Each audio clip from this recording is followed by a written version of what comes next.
Who uses records? Governments use records for such wide-ranging purposes as documenting the work of employees, confirming pensions, leave and health benefits, confirming or reviewing policies and procedures, confirming citizens' rights such as benefits or land ownership, providing information about past actions or decisions. On behalf of the citizens of a country, government employees rely on records to provide core information for conducting their public business. Types/formats of records. Hard paper-based, print, these are records that generated in the format of a paper. Soft, non-print, these are records that are generated by use of a device. What types of records do we keep? Staff records, work plans, financial records, reports, facilities. What are the common constraints in record keeping? Equipment, skills, honesty, space. Life cycle of a record. There are 4 phases to the life cycle of records.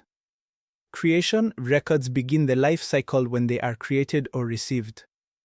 Active records. Active records are needed frequently. They are retrieved at least once per month, so they are stored in readily accessible office spaces. Semi-active/inactive records. Semi-active records are not needed for day-to-day business. Final disposition. Final disposition is the action that takes place when records have no more value to an organization.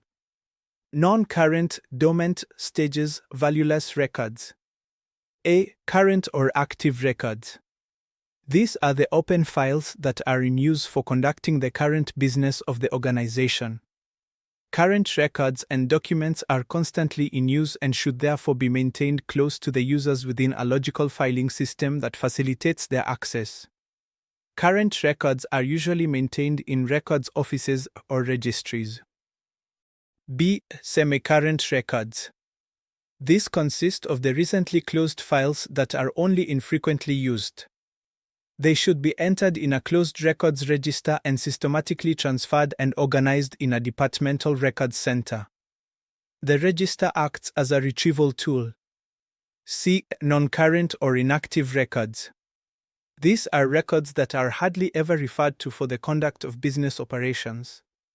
Non-current records should be reviewed and appraised in order to make judgment on their further retention. Those that are selected as valuable records should be preserved in a departmental records center or with prior arrangements transferred to the National Archives for long-term preservation as archival records.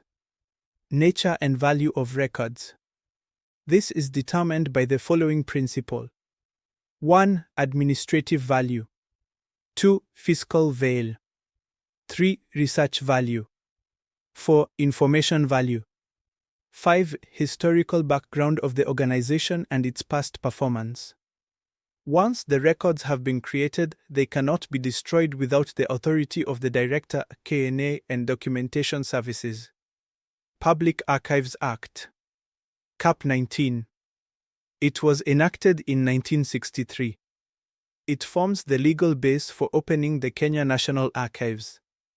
The ACT gave the mandate to the Director, Kenya National Archives and Documentation Services power to 1. Examine any public record and to advise on their proper care, preservation, custody, and control of documents. 2. Empowered the Director to request and transfer any public records to his custody at the Kenya National Archives. 3. Creation of Migrated Archive.